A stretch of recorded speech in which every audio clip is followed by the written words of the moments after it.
Hello, everybody, and welcome back to the Friendship Dawn podcast. Today is the week of December 5th, 2021. My name is Ivan, and here with me today is... Hello, I'm Skylar.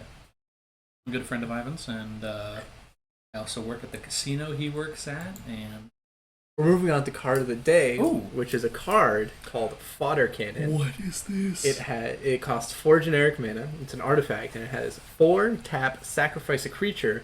Fodder Cannon deals 4 damage to target creature. Wow, can't even go face. Can't go face. Could Step you... 1, find your cousin. Step 2, get your cousin in the cannon. Step 3, find another cousin. You want to elaborate on why you said that, or... Oh, it's the flavor text of the card. What do you mean? Okay, I was just making sure that the audience didn't...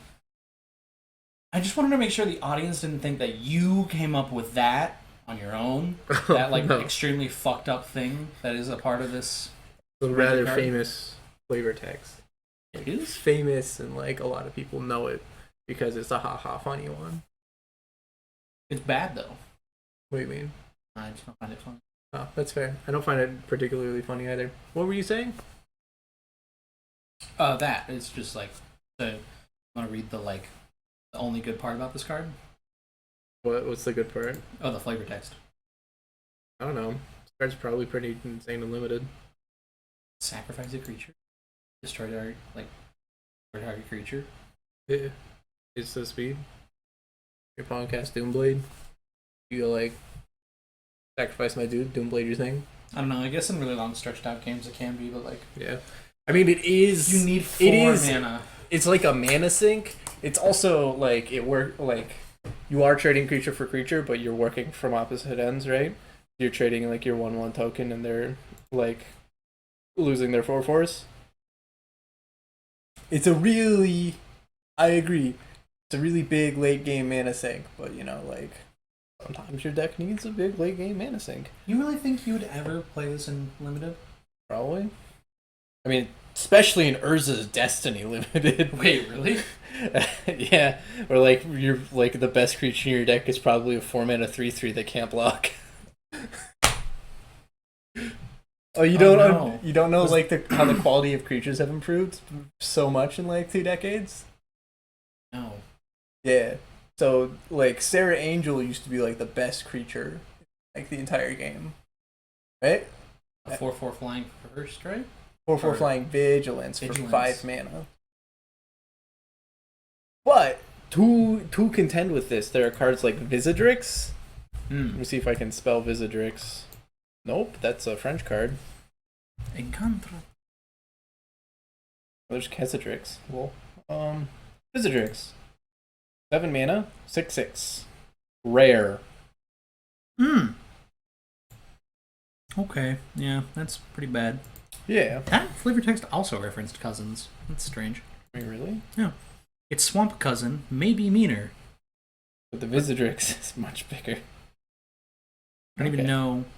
It's probably a reference to Quesadrix? Quesadrix, yeah.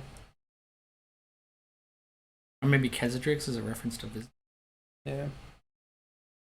Huh. Very bizarre. Incredibly bizarre. It was originally printed in Tempest. Oh, okay, so it is a reference to. Yeah.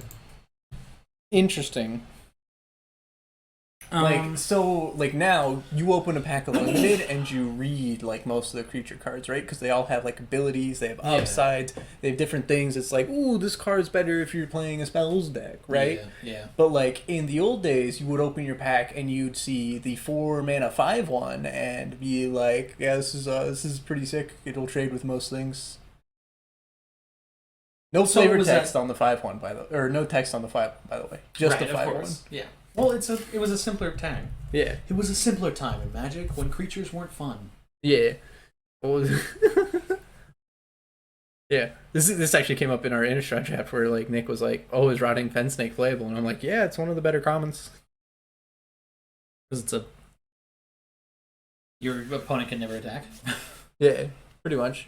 If your opponent doesn't have creatures, game's over pretty quick. Fair enough. I don't know what limited deck doesn't have creatures though, but Yeah. oh, I guess you mean if you like destroy their Yeah. Or if they stumble a little bit. Yeah. I don't know. It's cool. This is like a really cool, like, especially now that you've showed me comparative, like cards to compare it to, which is like a 5/1 with no text and like a 7-mana 6/6 also with no text. Like, I'm also only showing you the ones with no text. sure. There's a specific card. Oh, like those red 1-drops I was showing everybody in the Cube Discord, like a Flailing Soldier. That's like like a like it's not like a playable card, but it's like a thing of that time. It's like this is a creature.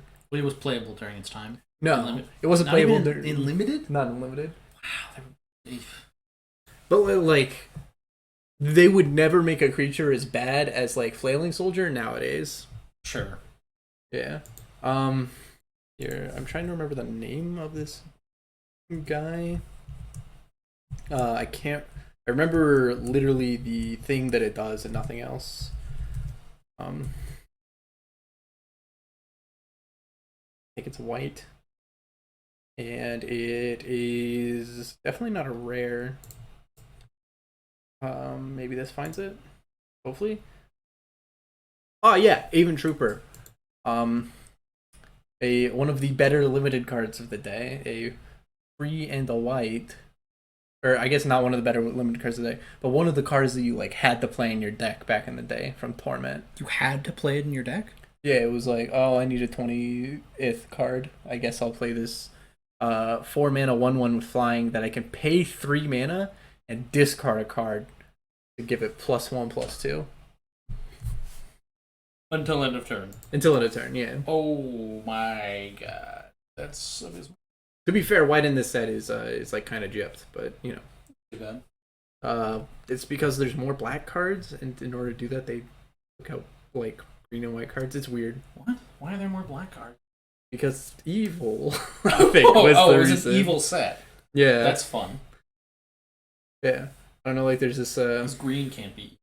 Yeah, green can't be evil, correct. When oh wait, yeah, actually that card's insane. Oh wait. We're getting off topic. We're getting off topic. We've walked away from the fodder cannon and now looking at the fodder. Does that mean it's time to move on from the subject, or do we have anything else to say about fodder cannon? Do we have anything else to say about fodder cannon? I think it's weird that some of the cannons are like artifacts. When others?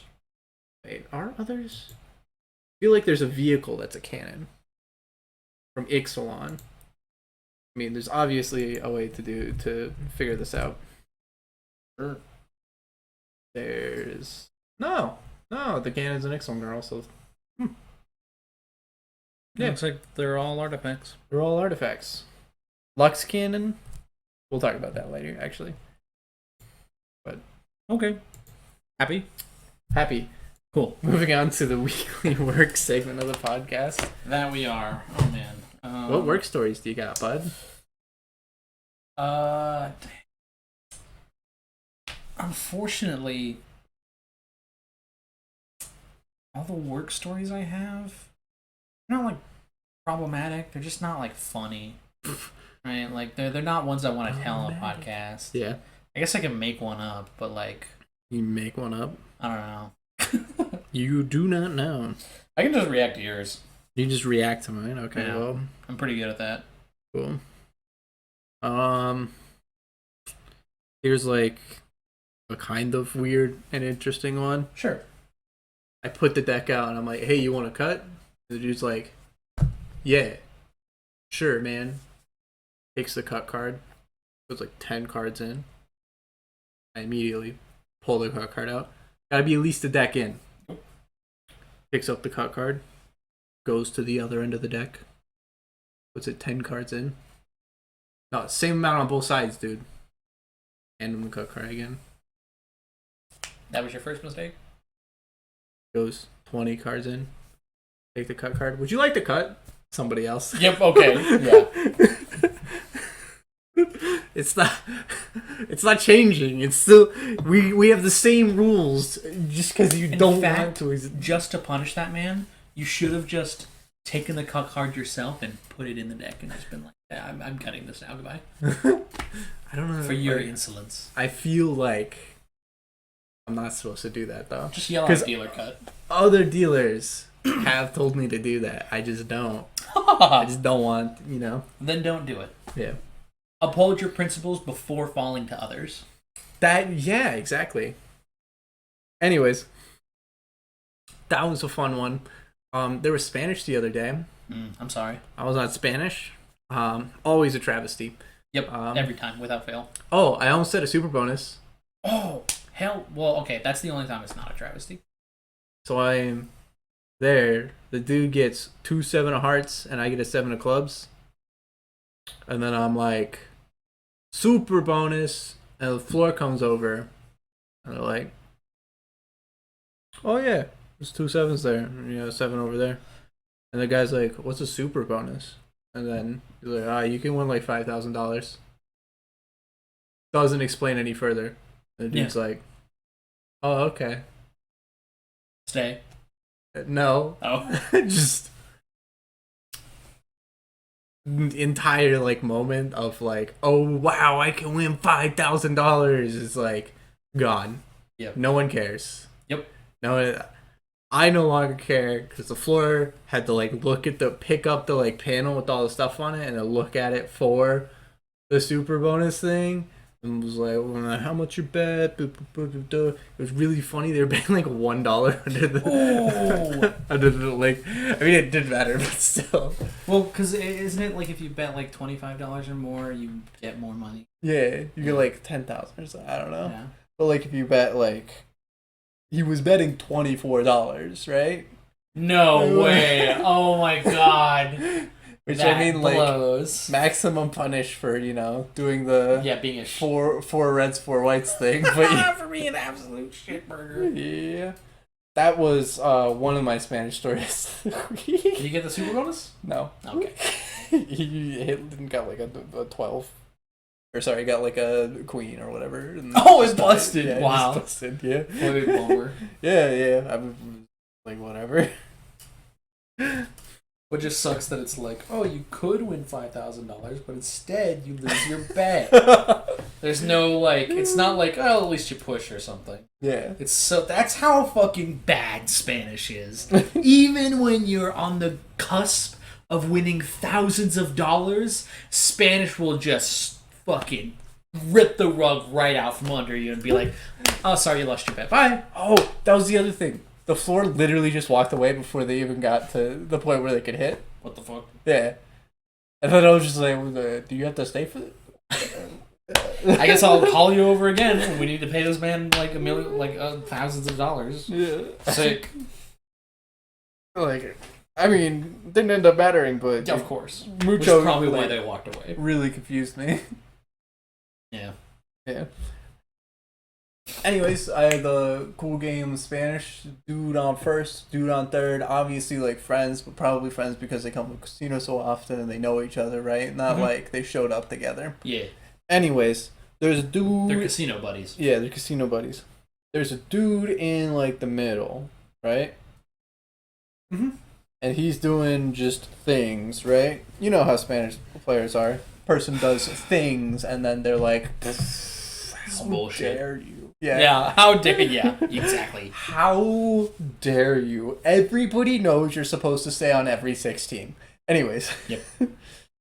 You're the Especially especially oh, you like that one, huh? Yeah. It's like Spanish players are like the people who are most afraid of busting, despite the fact that their game is designed so that they are less likely to bust. It's so weird.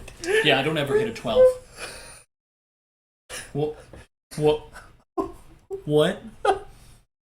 Yeah, I don't want to bust. And I bust every time I hit a 12. Yeah, man. Oh. 12, 14, 20. This could be you. Let's see what my next card was. A face I would have busted. Wow. like one of my favorite things is like, oh man, I so bad like someone's like when they go like, how do you do it? How do you like never break? Or like how you always beat me? And then it's just like, well, I have to hit 16s. Or like I don't stay on a 13. Like, Yep. just be like, well, I'm forced to play the best. yeah, I'm You're forced to not. play optimally and you don't. And you can choose to play bad. Is the difference the real difference? There are menu options, and you pick, I would like to lose, thank you. I would like to lose slightly more often. Yeah. Let's not Slightly. kid ourselves. Yeah. Anyways, so, back to the main story. Of course. Of, guy on the left. Guy on the left, gracious to him. He did not care about what the guy in the middle was doing. Could not care at all. Don't think he even cared, like, that much about the game. Just there to play, Yeah.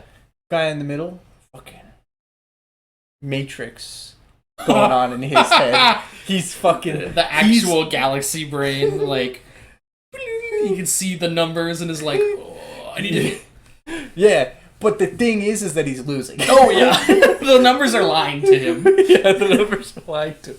Should I double this 12? Yes! 15! Fucking got there! Set up! Dealer had 2 10s. Okay, well... Well, that's weird. Anyways, so he's not playing, like, optimally to the standards of third, right? Yeah. But third, still winning. Yeah.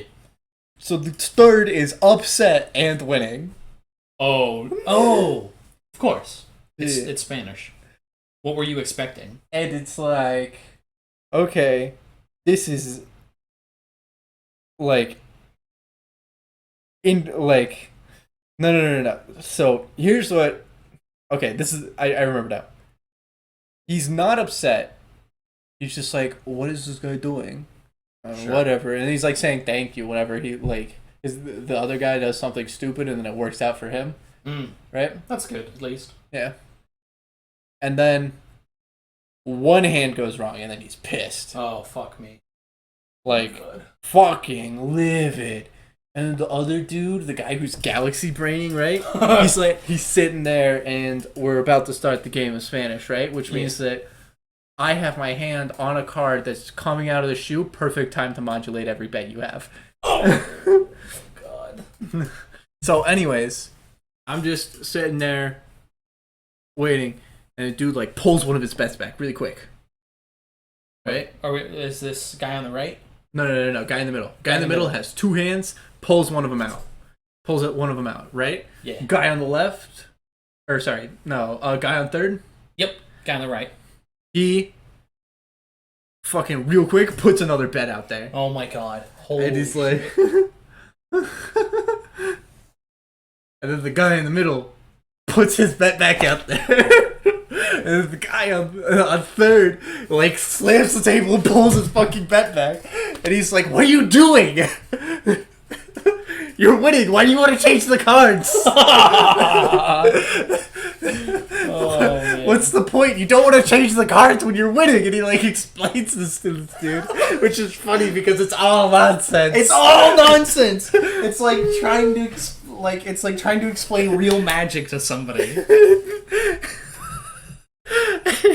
he keeps like just like, what do you like, I don't have a problem with you playing 1 or 2 hands, but like you can't change the cards when you're Change ahead. the cards. How dare you modulate the number of hands are on the table? That blackjack would have been mine, even though that's not really how it works when the cards come out. It was so anyway. Yeah, honestly, it's like I'm way more thankful the people that see that shit happen and are just like immediately stand up from the table and just leave. I'm just like, oh, thank God, because I don't want to hear you bitch and moan. Oh yeah. I did not want to hear you be like, oh my God, I can't believe this guy's switching.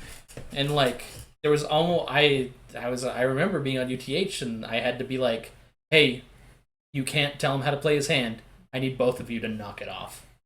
Like it's one of the very like twice in my entire career I've had to like step in between and argue between two players because one guy on UTH was starting to get really really snippety at another player for like sitting out one hand on UTH and Yeah. then like and then playing another hand and oh god, it was such a nightmare. Just the pits. Oh, absolutely the pits. It's much easier on blackjack too. Like UTH is kind of like the worst game to do it on because people with UTH are there for fucking ever, Yep. right? Yeah. So like being mad at another player and then like not leaving, you're gonna like you basically shot your night, right? Like you're spending all of your energy for the rest of the night to be mad at one person. Oh yeah. Where on like blackjack, if you just stay at the table and you're like mad at somebody, they're gonna be gone in like 30 minutes anyways. Like, Yeah. That's true. I will say I did remember a pleasant story about 3-card poker. ooh, So it's two like I would say slightly older players, and they're like clearly they're like their kid comes over. They're all legal age, but I mean yeah, trying to dodge genders, I suppose. yeah, The two older guests are playing, and they're like a little intoxicated. They're like I'd say they're probably like maybe like wine drunk. They're having like a really good night, and the younger the younger player who's related to them somehow comes up to start playing, and they immediately just start doing my job for me, and it's so funny because they're like teaching her how to play and also making sure that she doesn't touch the cards with both hands, and also making sure that she's not playing anything more than 5 on the main hand, 5 on the pair plus, and $1 on the side bet. nice. And it's just like, well, this is nice. I don't like have to do my job at all. Yeah. Just like letting them just like one hand, one hand, one hand. Just put your other hand and sit on top of it. Because you're only gonna need the one hand. Yeah. And they're all kind of like fumbling, and they're like the two older guests are always like, remember, you don't want to play anything but anything less than a queen 9. Anything less than that you want to fold. But like every other hand, one of them is playing like a jack 8, like a jack 8-7, and I just like, we talked about this. We just talked about it, and they're like, I know I'm not supposed to play it, but I thought maybe this time I would. And I'm just like playing back at them with like, but we talked about it. It's a losing hand. And then of course the one time the younger player plays the hand I don't qualify, so she gets paid out anyways. Yeah. And that's, oh man, it was just, I I will don't know, it was say just pleasant. my least favorite part, other than blackjack, is teaching new people how to play the game.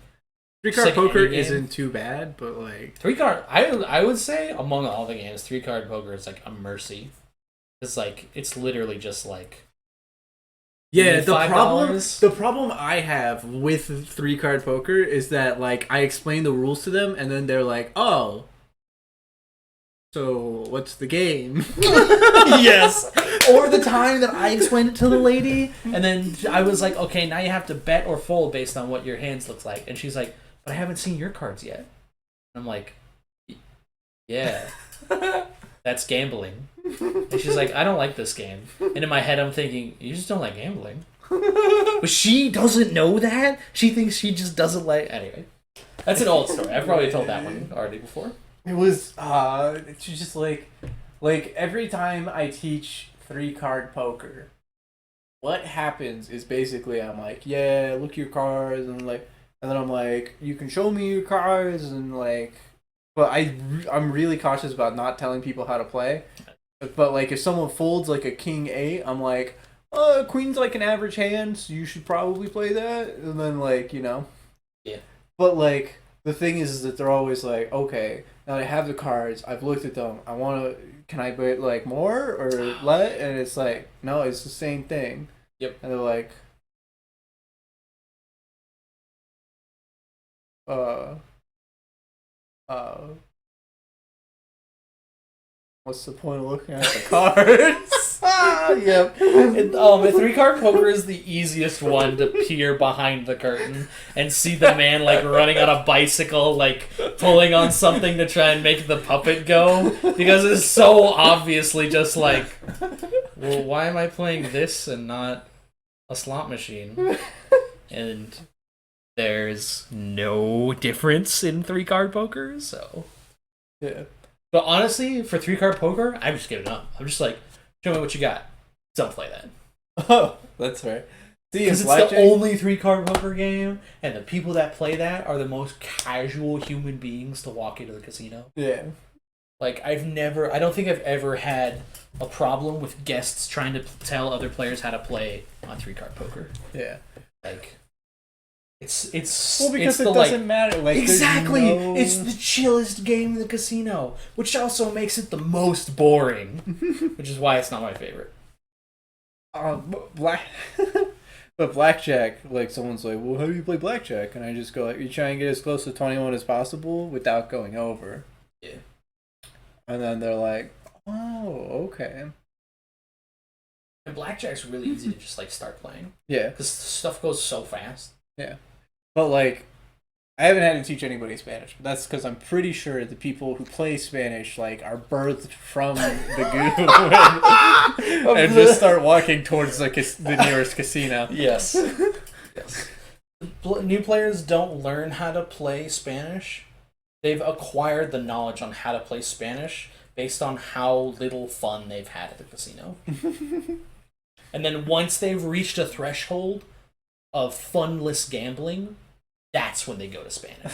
And they already know how to play. Yeah. It's like they're already written into their mind, like some sort of code. Yeah. I hate Spanish 21. I hate that game. It was made by like crotchety old gremlins for crotchety old gremlins, and nobody has any fun. So, anyways, UTH, not terrible to teach, but it's also like, I don't know, like the decision points, right? So I teach them like what's happening, and then at each of the decision points, I'm like, well, if you think your hand is good, you can bet now. And then too much. Yeah. You got a pair? Check. Okay. Yeah. You have a pair? Fold. That's all. Like, Yeah. all you got to do for teaching someone UTH the first time is first ask, "Hey, do you know your poker hands?" No. Okay, we'll go from there. Yes. Yeah. Oh, perfect. You're gonna have this is gonna be so easy for you. Cool. I'll employ that strategy. And then, of course, I think we talked about this 2 or 3 weeks ago. What's the difference between free bet blackjack and regular blackjack? Yeah. This reminds me of like a really stupid thought I have every time I'm on like Spanish. So I know I'm not on blackjack, but it's a blackjack variation. Yes. So I'm hitting out the hands, and then every time I get to 22, I'm like, grab that push. Oh wait, that's right. On Spanish? On Spanish, yeah, Oh, that's because funny. I'm like, oh, the players have a disadvantage, and then like my thought process is never there's no tens in the deck. It's just like, what's the disadvantages I know? Oh, push 22, right? And so like I'm going through the hands, and then at some point I either count out to 22 and then go like, oh wait, no, it's not this game. Or I realize, oh yeah, this is just Spanish. Yeah. Anyways, I also imagine it's way easier.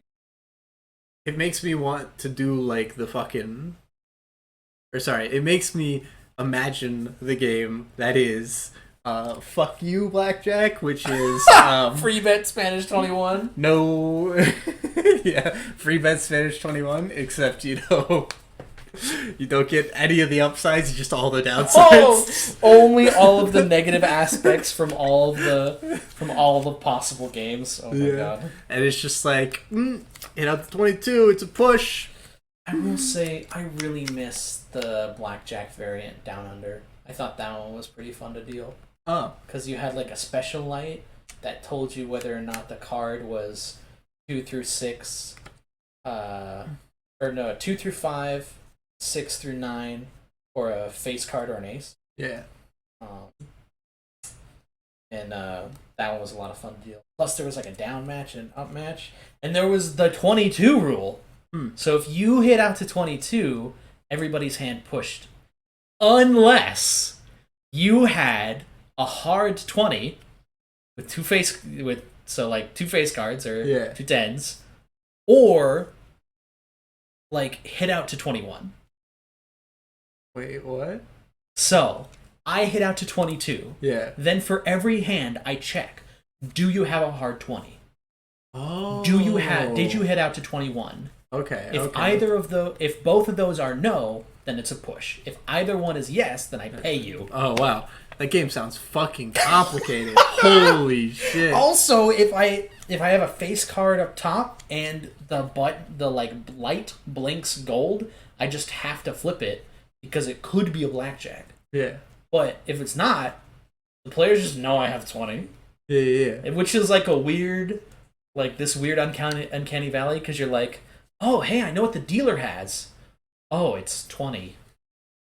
Well, I hit guess, my 19. Yeah, I guess I'll hit my 19. And it was so funny to hear some people be like, why would you do... I'm staying. I don't care if I lose. I don't want to fuck up the cards.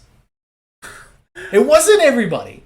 But once in a blue moon, you would get a real fucking idiot who was like, nope, I'm not going to mess up the cards for the next hand. No way I'm hitting. Besides, I'll just bust anyways. It's like... The next person has a 19 and they hit it too. Exactly! Shit like that! It didn't happen often, but when it did, God, that game was fucking hilarious. I don't know. One of my, like... So much to keep track of, though. Oh my god. Yeah. One of the most, like...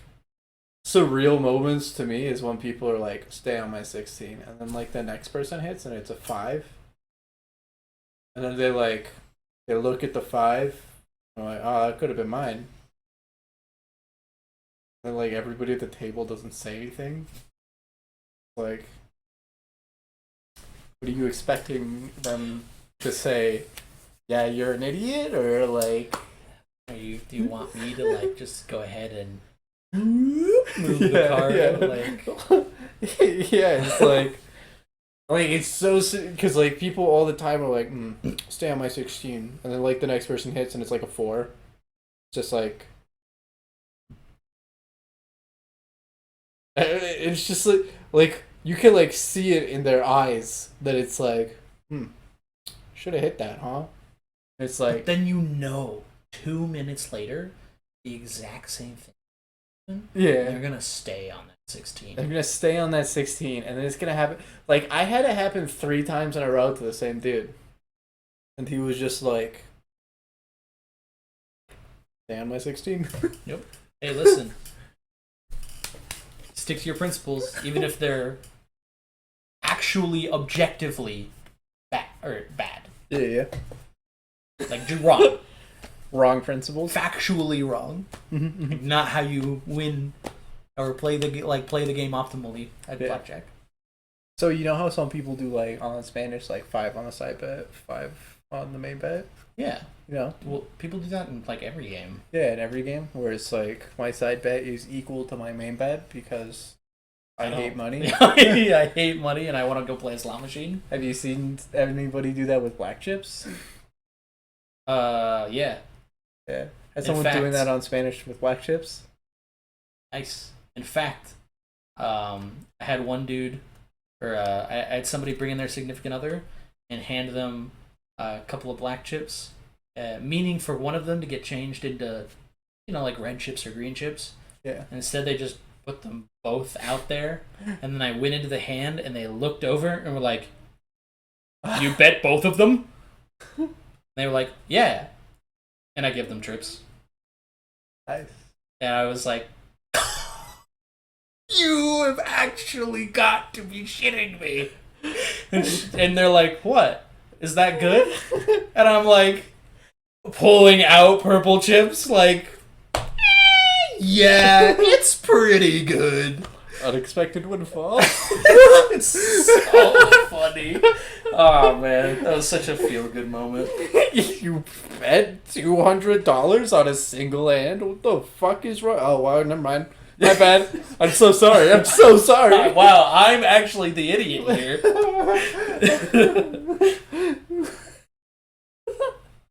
Such a great story. Yeah. Well, it sounds like. Well, I apologize if I'm overstepping my bounds. It sounds like a segment. $5 blackjack. Yeah. My absolute favorite game. Really easy for everyone. Incredibly excited over fucking. There'll be like 2 sevens on the board, and I'll point out and be like, "Hey, you get trips." Slide card across the table slowly. Mm-hmm. Flip it over. Oh! Or They win $33. Yeah, they win $33. Yeah, that's actually. I think that's why everybody is like, must have won $20 whenever they hear anybody else in the casino screaming. Because the $5 table is the table that people have fun at. Yep. Oh, it'd be really cool to get a mini royal right there. Come on, one time ace of... Oh. Nope, wasn't an ace of hearts. Sorry, guys. I haven't had a mini royal in.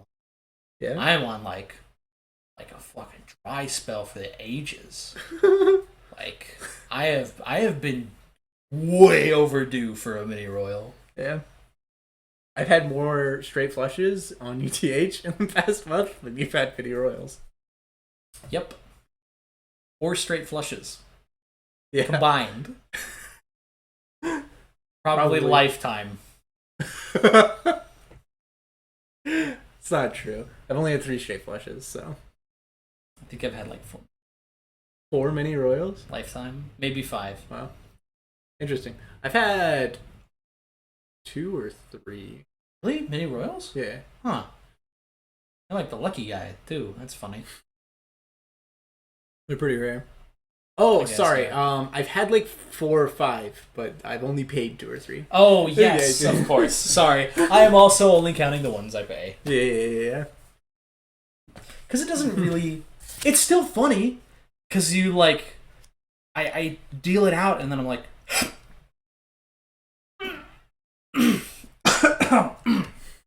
nice black $15 blackjack, and hoping, praying to whatever higher power exists that someone in the table doesn't go, oh, that's a mini royal, and the person go, what's that? Just My favorite thing Please. is dude came to a table and was like betting normally. He'd obviously been to the casino a couple times before, right? Mhm. And then I deal him a mini royal. Nothing on the side bet. He looks down at the thing that has all the stuff. He goes like, oh, 100 to 1. Would have been like $100 if I had $1 on there. Can I get some ones? oh fuck. I think his life was changed that day for For the worse. the worst. Yeah. Oh no. He's now paying a $1 tax on every hand of On every blackjack. hand. But when he does get that mini royal, it's gonna feel so. It's gonna good. be like, I knew it. Good plan. Got him. Yeah, It also absolutely. reminds me of another time in which someone went to the $10 table and they were like, $10 on both hands. I was like, can't do that. Like, well, why not? I was like, well, if you're doing 2 hands, you gotta double the table minimum. And then someone else at the table. Oh, let me reached tell you over. the secret. This is the secret. Honestly, though, if you put $1 on both of the side bets, You could ruin the dealer's stay. you can play $10 on each hand. And of course, this is the type of person who has $5 on the main, $1 On the side, but yes. on the side. Yep. Yep. And she's like, really? To me? And I'm like, yeah. You can You're do that like- if you like. And she's like, okay, fucking fine, sure, I'll do it, I guess. And she puts them out there, gets a straight flush immediately. And then the dude's like, and then she's like, huh. Okay. Neato, I guess. And then she puts ones out there again. And the dude's like, Side bet's got your eye now, doesn't it? Oh my god. And then she's like, no, if I had my eye, I'd put more than fucking ones out there. It's extremely The only funny. reason I got that really high payout is because I didn't want to play it. Did she say that? Yeah. Oh my god, that's extremely funny. That is so cursed. I get tapped out and leave. I Hell did not. yeah, get the I did fuck not. out of there. I did not get the end of the story. It's fucking. Oh, even better. It's just like the person who's like $5 on the main, $1 on the side. It's just like, did you know about the sea? Just like Is walks up and it like is like flipping through like an old musty tome. Well, did you know that in the ancient days we didn't need to double the main hand? We merely needed to place a single dollar chip on the side bet. Yes, see, I'm gaming the system. You could be too if you place a measly $1 on the side bet. That's all it takes. It's like, okay, dude, fine. Can we play? Can we deal the game so I get out of here? People think they're such hot shit for figuring it out when it's literally on a big rotating sign on one of the fucking slot machines. That's been weekly work. Thank you all for listening. We'll see you right after the break. Hello, everyone. Taking a break from the podcast to tell you all to subscribe to the Patreon at patreon.com/IvanTT. That's IVANTT.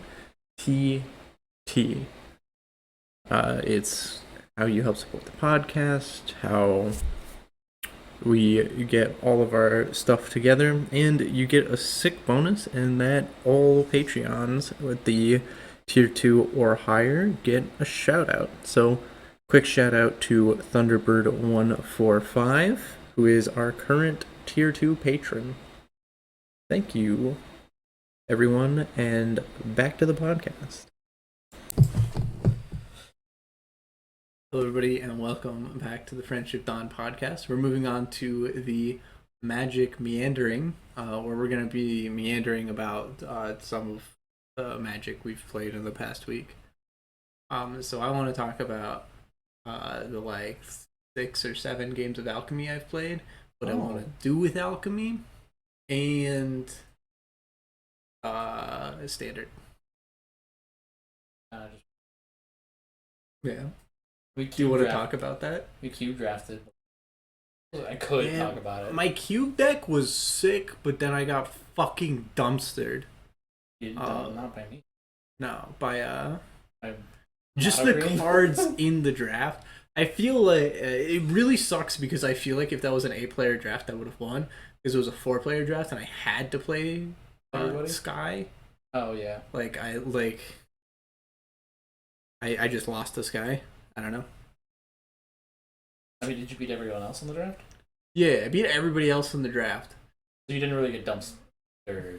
Well, no, Sky's deck absolutely dumpstered me. Yeah. But also, like, it was a weird, it was a compounding problem of what cards were available in the draft, what cards, the fact that Sky was the only person in green, and that I had to play Sky at some point. That was what I think made my deck not like a 3-0 deck, which kind of sucked. Also because someone picked Magda for like reason. Oh. That's also that's like another thing. I mean, my curve was like really fucked. I feel like the person to my right Yeah. Holy fuck. picked a bunch of like 2 and 3 drop red cards, and Yeah. so like my deck was like ones a couple of twos, like actually probably a fair amount of threes, but like it was like a wild curve because it was a ton of ones, almost no twos, like a fair amount of threes, and then like a bunch of fours. Yeah, it felt really weird playing you. Yeah, because I would go like turn 1, play a dude, turn 2, nothing, turn 3, nothing, turn 4, 4 drop. Yeah. Like Turn 4 4 drop that wins the game. yeah, turn 4 Koth plus to go. Yeah. Turn 4 Koth Koth plus play a 1 drop. yeah. That was weird. Not gonna lie. I just wanted the Koth on that. I also had Yes, multiple yeah. times where like No, it worked out. yeah. It was the right thing to do. Also had a few times where like I don't know. It's like Also, I feel like had I taken the fucking Sword of Fire and Ice instead of like, you know, taking like whatever Fire Drinker Say or whatever the fuck I took, I wouldn't have just lost this guy. I passed the Sword of Fire and Ice. Like it was, I like second picked that card. My opinion is that people take swords like way too early in draft, and then like I just like never get them because of it. I barely ever. I think I take swords too, like not often. I don't know. I think that like swords are like 23rd cards most of the time. Yeah, I only picked the swords because I had no idea what I was going in. Yeah. That's fair. It's Also just like like a- generically good I don't aggro card. Yeah, I suppose for being an aggro card, it's like Yeah, but Mana Sinks are good, right? I don't know. They're also pretty good in like mid range decks. I feel like they're more mid rangey. I didn't know they were aggro cards. I feel more mid rangey. I think like Sword of Fire or Sword of Fire and Ice is the only like aggro one. The other ones are super mid range heavy. Weird. Well, Sophie like shocks and draws. Like that's so fair. good. Whereas like Light and Shadow is like raise dead and gain 3 life. Like that's good, right? But your aggro deck doesn't really care about the 3 Yeah, life the 3 or the life. raise dead. Yeah, that's fair. Yeah, it doesn't have very good creature to raise. Yeah. And you know the fucking the Hearth and Home is just, you know, like it's like land and blink. Yeah. It's like super awkward in like an aggro deck, but like pretty good in a mid range deck because just like fishing lands like good in mid range. Yeah. But supposedly, or I suppose that's enough about Cube. You want to talk about Elk? I'm curious to hear your experience with Elk. Well, I got 2 of the expedition suppliers in my like 10 free cards or whatever. I don't know what that means. It's a 3 mana 2/2. I was about to explain the card. Alright. Whenever it or another human enters the battlefield under your control, make a utility knife, which is an equipment that gives +1/+1. When utility knife enters battlefield, you also equip it to target creature you control. And it's like 1 billion to equip or whatever. But it's basically whenever a human enters battlefield under your control, you put a +1/+1 counter on them. But there's like a mana sink in there because you know the utility knives. If your creatures die, they stay in play and you can start moving them, right? Yeah. They're Yeah. slightly better than +1/+1 counters. Slightly better than +1/+1 counters.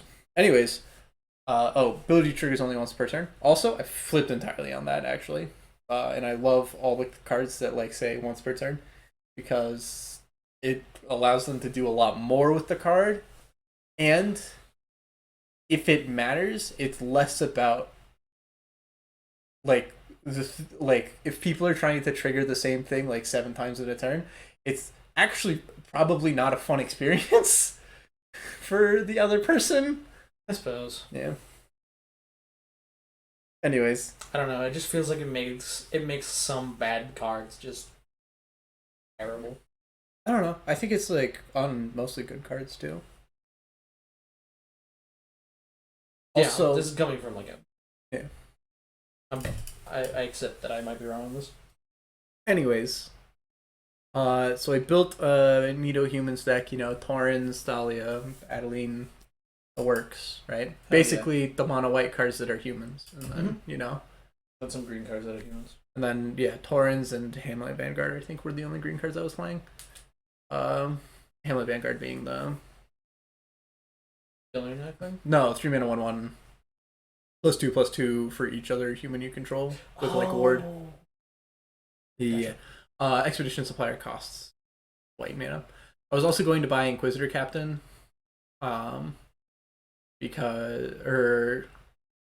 because it's the 4 mana 3/3 with vigilance that ETB seek 2 things that cost 3 or less.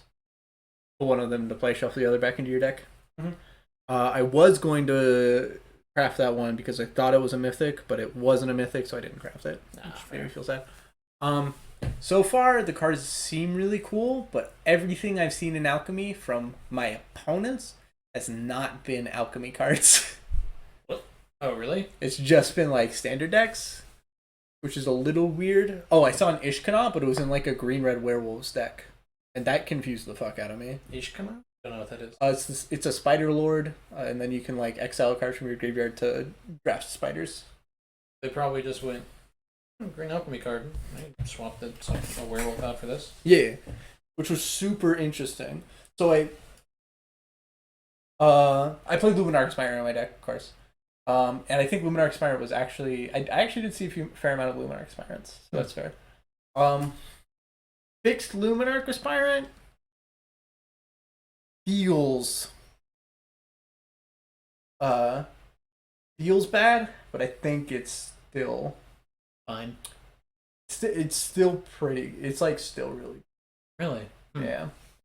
So to be fair, all of my matchups were entirely creature matchups.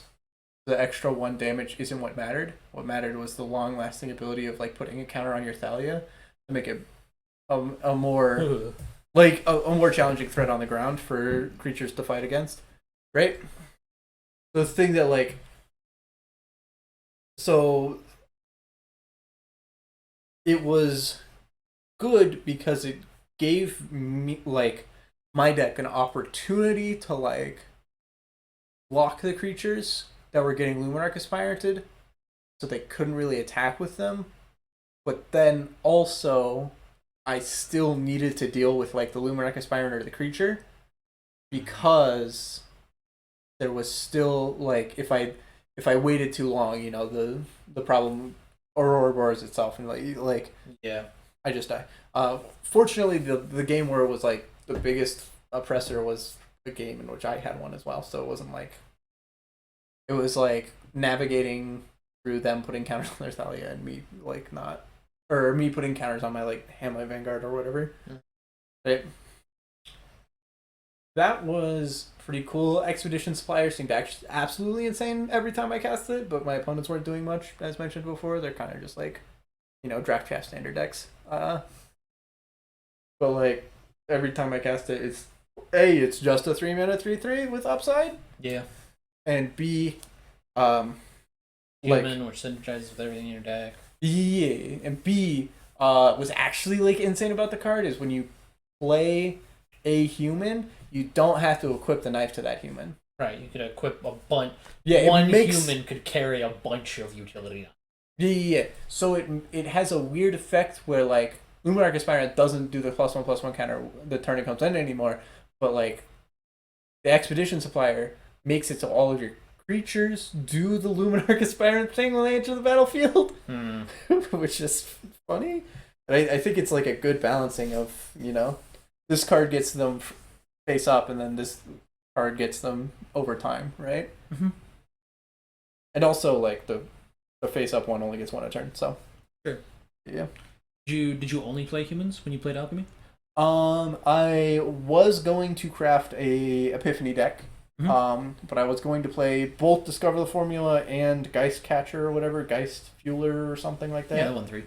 Yeah, the 1/3 that like reduces the cost of things in your hand. But and then like I put just a ton of dragons in my sideboard, and then like the 2 mana 1/1 at the beginning of your end step reduce the cost of all your dragons in your hand by 1. Yeah. But it costs like 6 wild cards, and I had 5. So I was doing standard tournaments to, you know, get the gold to get the packs, you know. Okay. The thing was, yeah, I'll probably do that tomorrow at some point. I just like I don't know if I want to spend money right now on Arena. Like, I feel that. yeah, I probably will end up doing it eventually. It's just, you know, How long can your will hold out? How long can my will hold out, and how, like, my will significantly diminishes like the closer I get to like a payday. You know, right? As soon as I get paid, I'm Yep. like, I should Excess probably money. save this. Maybe I might need it. Like maybe fucking I don't know. The best game of the century like drops and I need to buy it or something. I have no idea what the reasoning is, but It's like at max, it's like $60. yeah, but I don't know.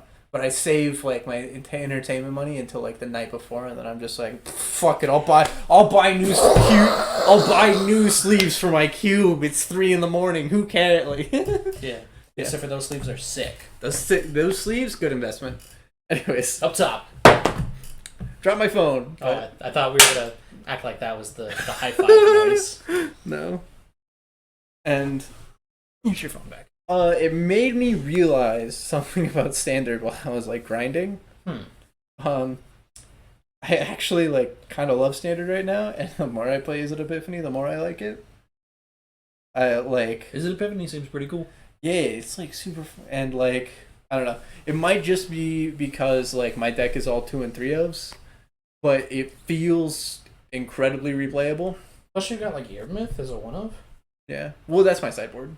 Oh, Earmyth, yeah. I thought it was No, I sideboard it in and out. Like, okay. yeah, but I do have like the weirdest split of threats ever. It's like 2 Leers, 2 Gold Spans, 2 Full Breachers. It feels like you never play your Leers. No, I play them sometimes. I don't know. I'm much more likely to like if I expressive iteration. If I see a Leer, I'm much more likely to put a Leer on the bottom. It's just because like the window for Leer is really short, and I don't have Fading Hopes, so protecting my Leer is a little more difficult. So like, I need to wait until I have like 8 mana ish to like play the Leer. Yeah, but at that point, you're just like playing an Arden's Epiphany or a, Well, no, or a it's Hullbreacher like or- it's a different type of threat, I right? suppose Yeah. that's right. And it like, it's also like if you play control matchups, Leer's a lot worse. Whereas you play against aggro decks, if you can like play Leer and then immediately like abrade something, like it's insane. Game's over. Yeah, Yeah. makes sense. It's just like, you know, the fungibility of the cards and the ability of the deck to find different types of threats. Leer just happens to be like the most middling of the threats that it can find. Yeah.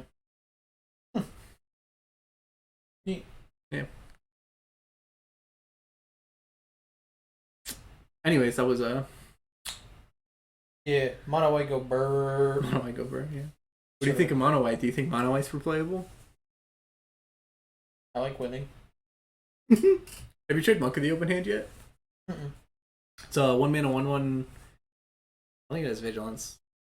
Might just be a vanilla 1/1, but like when you cast your second spell, it gets a counter. Oh no, I haven't checked it all. Hmm. I don't know what like when am I casting a second spell? I think they got the 3 drops for it. So like you can go like, so if you go turn 1 that and then like turn 2 a second one and then like Usher, like they're both 2/2s and the Usher is a 2/1. I don't know. It's interesting. I saw it and it kind of dumpstered me today. I don't know, man. I really like being able to play with like Brutal Cathars and Yeah. the 3/1 with flying that makes stuff more expensive in your opponent's hand. Like Spellbinder, yeah. yeah, Spellbinder. I really like the way the deck flows. Yeah. I guess, yeah. It becomes less of a curve out kind of deck and more of a Feels like it sounds Tempo deck. way more aggro-y. a lot more tempo, right? Because instead of leveraging like the powerful 3 drops that you have, you end up leveraging that you have cast more spells than your opponent, right? Yeah. Which is, you know, a different type of game. Probably also plays Maul instead of something. I don't know. Or what I've about the 3/2 with the Welcoming Vampire? Welcoming Vampire. Ooh, it might play that. Yeah. That's how you get gas for more. Yeah. I only played 2 games against it, and like I said, it dumpstered me, so I didn't really see Alchemy much or of the deck. Arden's Epiphany? Standard. Okay. Yeah, it was traditional standard. So the first game, played the second game. Then they Even played dumpstered like you in the second game? yeah. Hmm. They made the monk a 3/3 and a 4/4. Oof. He's in, you know. But yeah. Once they hit 4, it's basically over. Like, Yeah. I have like 3 ways to Yeah, deal you with don't- you don't- 4 toughness. You're not playing any Fading Hopes. I do board in 1 Fading Hope, but Yeah, you're playing like Flame Blessed Bolt. yeah, Flame Blast Bolt. I feel like Flame Blast Bolt's a lot better against them most of the time. Well, yeah, it just kills the thing. Yes. And, like most of the stuff you Fading Hope against mono white dies to it anyways. I mean, the exceptions to this rule are Adeline, which none of the like. I don't know. I mean, Probably by good the to time Fading I'm a mono white is casting Adeline cast by 0. Yeah. And like Redain, I think, are the only ones it matters against. Yeah, fair enough. And like, I only have 2 Flame Blast Bolts anyways. I have like 3 Abrades, 2 Thundering Rebukes, and like 1 Heated Debate. Oh, Prismatic Command too. I don't know. Like, The stuff I'm talking about is mostly just food for thought. yeah. It's just like how the deck. I imagine the deck feels. I've no absolutely 0 data or playtime with Izzet Dragons to be like, oh, I can make an educated guess based on how just Yeah. like looking at cards and being previous Magic. I guess that this makes sense. Right. Yeah. So take it with a grain of salt. Anyways, moving on to content copy. I'm going to open up Reddit. Am I the asshole? And then you're going to tell me which clickbait I should click on, and then we're gonna judge. Okay. Am I the asshole for calling out my boss for offering my friend 165% of my salary to do the same job at a different site? Huh. Are these filtered by anything like? No. Is this just? Well, I don't know. Ones that have a lot of upvotes. I suppose. Huh. Because in the content that I usually watch about this, the person has some sort of filter. What? It's like, I guess it's like best of the week or something. Just that it's like fresh. Oh yeah, filtered. Yeah, I think that just takes out like not safe for work stuff. Oh. Yeah. Am I the asshole for threatening legal actions against my kid's school because he wasn't given a hall pass? Oh my goodness, that's some clickbait. Am I the asshole for jokingly emasculating my boyfriend in front of his family? Yes, please. Yes, That one. please. Yes, please. All right. Do you want to read this or shall I? Or do you want to like classroom read where we take turns in paragraphs? Up to you. Up to you. I want to. Now that I've said it and you laughed at it, I think it's funny, so we should do it. Okay. Throwaway to protect the guilty.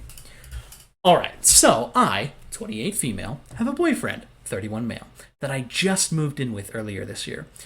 We've been together for a year and a half. He's a good guy, mostly. We're not engaged yet, but plan to be sometime next year. That being said, I'm not really an easy person for anyone with strict gender role expectations to deal with. I have no idea. I'm career military and serve in a combat role, meaning I have to stay in very good shape. So I lift and box for exercise. Okay. I'm very proud of you.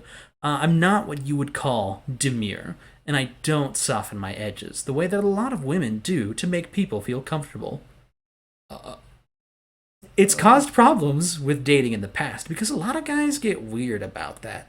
But my boyfriend has always seemed to take it in stride, and I love that about him. Yeah, this is an interesting start. Yeah. His family lives nearby, so we spent Thanksgiving with them. They're more traditional, and anytime I'm around them, there are always a few comments or something about me being different in some way. But I like them for the most part. Boyfriend gets uncomfortable sometimes. It's never been a problem before. Wait, what? What? They're more traditional. Yeah. Anytime... What? And anytime I'm around them, there's always a few comments about something being different in some way. And then boyfriend gets uncomfortable. But it's never become... Sometimes, Yeah. It's Yeah. never become an issue? Yeah, it's not been big enough of an issue that they needed to talk about it, I presume is what you're saying? Yeah. Weird. I hope they elaborate on that. That's probably what the crux of the situation is about. Yeah. I brought a smoked ham and stayed out of the kitchen before dinner because I would be in the way, but told his mom to leave the dishes to me afterward, since she and his gran and sister had done all the cooking and should visit. While I was sitting with my boyfriend and the men in the living room, his dad was asking about my work and told boyfriend that he'd better pop the question before they ship me off somewhere. That turned into his brothers ribbing him about being the little woman at home while I'm deployed. His dad said that being a military spouse is hard work. I agreed. I put my arm around my boyfriend and jokingly said that I thought he'd make a great Navy wife. It's a joke he's made before himself, but he bristled immediately and was quiet until we left. Then he exploded on me and accused me of emasculating him and told me that the least I could do was let him be the man in front of his family instead of barging in with the guys where I'm not wanted and putting him down.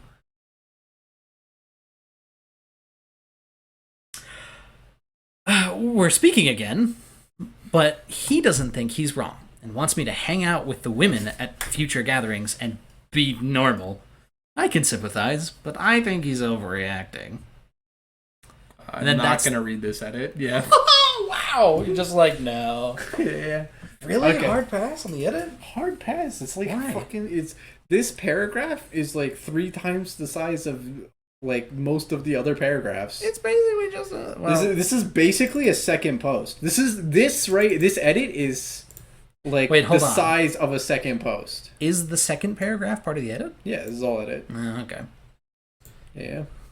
Anyways, what is your discussion? This whole post screams weird energy. Incredibly weird energy. So the thing about like, I don't soften my edges to make people feel comfortable. Like, what is that? And an esoteric that is like the level of abstraction away that I can't Yes, tell. you've made something too broad for it to be understandable. Yes. All right. Is it like you burp in public and then like be rude about it? Cause like, or is it like, you know, I don't wear dresses because I don't like dresses? Because those are like different levels of not softening my edges, right? Yeah. Yeah, that makes sense. It's a little difficult to parse. Yeah. But it feels like the person writing this post. What's the line about the gender roles? They don't conform. With She- strict gender role expectations to deal with. Yeah. So we're talking about like, She doesn't cook. She doesn't cook. Or She doesn't. clean. Yeah. Yeah. She's not like a. This is so you can tell this post was made by like a boomer. Well, it's not a boomer. It's a millennial. But Perhaps. it's really boomer sentiment, you know? I guess. I don't know. Maybe this person just doesn't like. I don't know. I'm just saying, like, I am not one for gender roles, but I would never say, like, or like type aloud or think, I'm not someone to follow a gender role. I would just like live it, you know? That's just like my life. Yes. It just seems weird to call attention to it. I guess it is like the crux of the post, though. Yeah. It's. I think we got caught up on that before we knew full context of the situation, and I suppose it being the crux of the issue of OP being like, I'm the man of the house and my boyfriend is the woman of the house. Yeah. let's see. Let's try and answer this question. Am I the asshole for everything we have context for? No. I think the answer is no. I would also. She made a joke, which might have been in poor taste, but it didn't seem like it was in poor taste. And the joke had been made before, and it seemed reasonable before. And it was like all of the compounding factors. Of course, we only see her side of the story. Yes, but we only have the evidence brought to us. Yeah.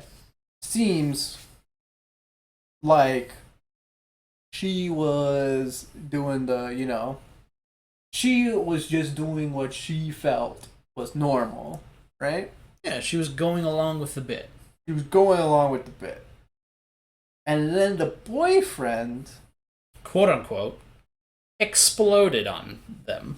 yeah, which was like, I don't know, like if you feel like you're being attacked, you like exploding is fine. I guess like there's a certain amount of stress you need to be under to explode, right? Yeah. But the amount of stress I imagine would come from not her but like the family. But then he's like taking it out on her and being like,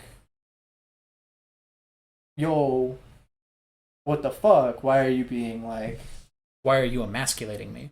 yeah, why are To you use the verbiage of the emasculating? post. Yeah, why are you emasculating me? It's not like, With the evidence provided, sans the edit, because I guess it's too much to read.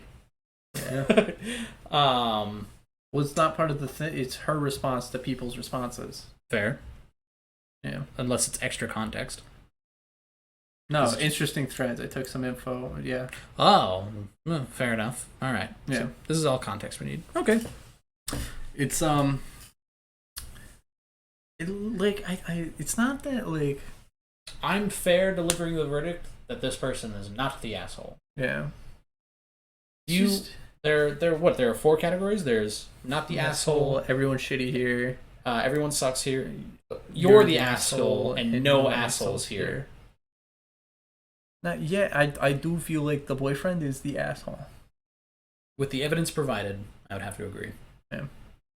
I would like to imagine that they are exaggerating when they say the other person exploded, and what actually happened was the other person. Well, I don't know, because like they're like, we're speaking again, as if there was a moment in there of silent treatment where they were like, fuck that, and then like, I don't know, man. That seems so wild. That is pretty This buck wild. this seems like such an overreaction at the very end. Like it's I cannot understand this. They've been dating for a year and a half. Like this didn't just come out of nowhere. I don't know. I don't know. There's also I'm, the really I'm reading too hard now. Yeah. I will say there is the troubling sentiment, but he doesn't think he's wrong and wants me to hang out with the women at future gatherings and be normal. Yeah.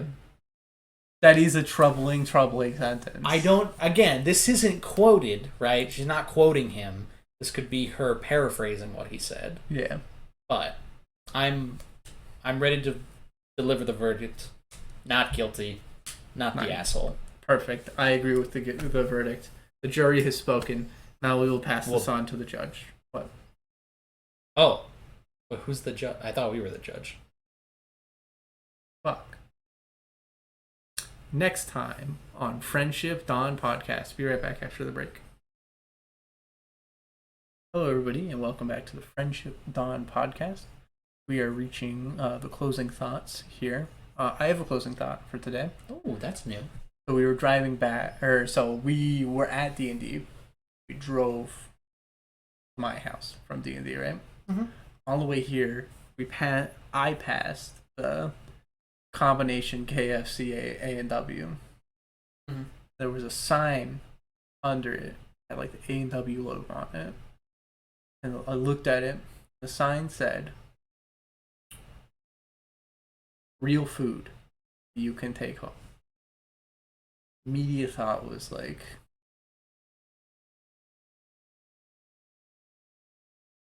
that's some balls. Calling A&W real food? Like, fuck, that is... A&W is on their fucking high horse. They're ready to fucking tango.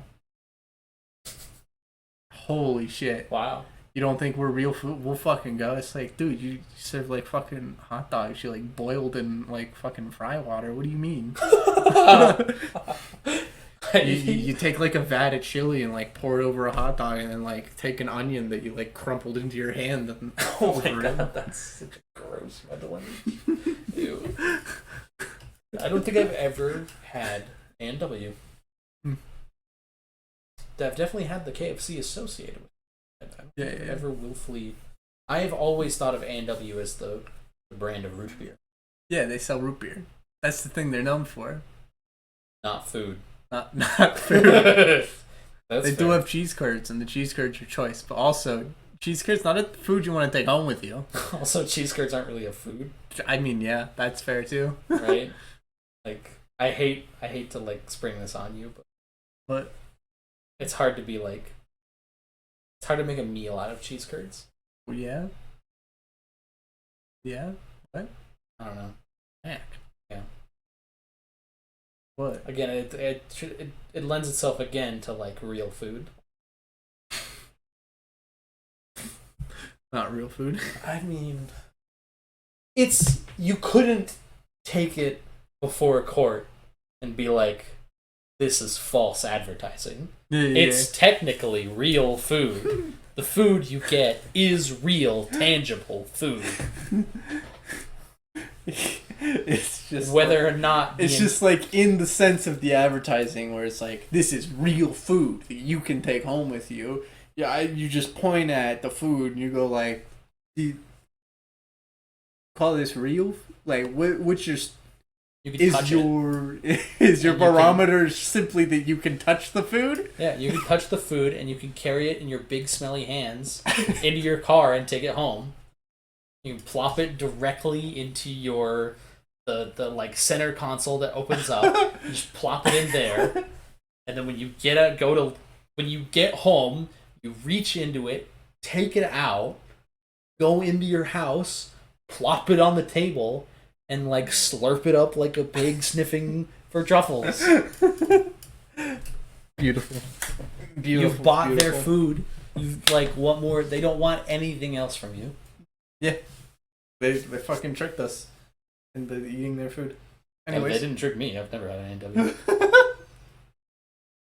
I It will was get one of, defensive like- about this for no reason. it was like one of the 4 restaurants in the mall when I was going to like the magic store in the mall.